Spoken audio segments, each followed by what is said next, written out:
Another great youth gardening idea is constructing an indoor worm farm or earthworm farm. It's quite simple, and the materials that you need are some type of a container, and that can be a recyclable plastic container like we've got here, or any kind of a jar. And then you need your soil, which should be sifted and not really compacted, and it should be real light and nice and organic and a lot of dark color to it. And then some sand, and then some shredded leaves, which we've got here in this container. And then, of course, your earthworms. And the first thing that you want to do with your containers, make sure it's clean, that the label's off so you can see what goes on inside. That's the whole purpose of the project. And then just start with alternate layers of soil and sand. And we've got 2 layers already, one of soil, one of sand. And after you get those layers going, make sure that you squirt a little bit of moisture in there, or water, just so to help keep it wet. And then come right back with your next layer of soil. And as you can see here, a wide mouth jar would be a lot better, maybe something like a mayonnaise jar.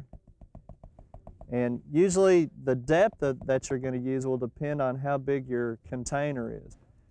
And you don't want to pack it down too hard because it needs to be loose enough for the worms to be able to crawl around in. Then we'd come back with another layer of sand.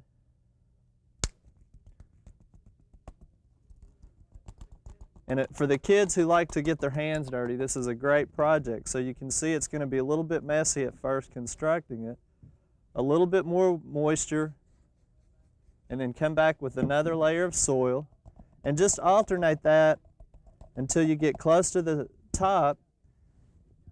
And we've got quite a bit there, and what we'll do now is come in and add our earthworms.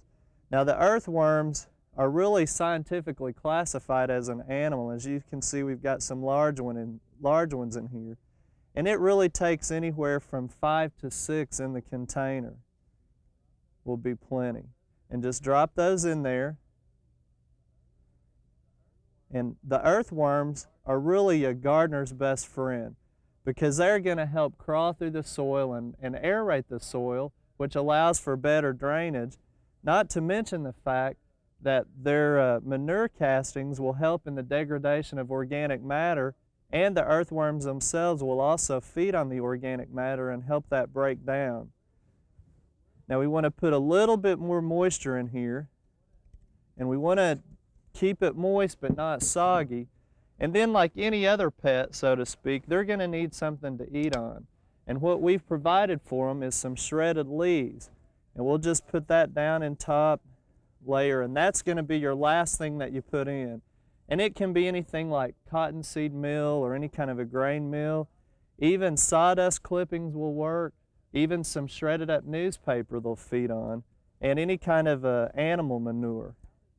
And how this works, the earthworms, as they start constructing their home, they will come up to the surface, feed on the leaves, and sometimes pull them down in, and you'll see the layers begin to mix. And it's really an interesting project for the kids. Now, remember that they're going to need some oxygen, so you don't want to seal the lid up. They'll need the moisture. You've got your food source, but the temperatures are real important too. This time of year, the earthworms are going to be buried deep into the soil. And they like a temperature anywhere from 60 to 90, 95 degrees. So you want to try to keep them warm. Also, they like darkness to really produce and to do their most activity. And you can provide that with just covering the container with one of your black plastic pots you have left over, or use something like black cloth just to cover it up, or even put them in a dark closet. And if the kids get tired of this project, it's a easy one to take out and just throw it in your garden, and the worms will do a lot of work there for you as well. So hopefully this will be another good idea for you to try. We hope you've enjoyed this classic from the Oklahoma Gardening Vault.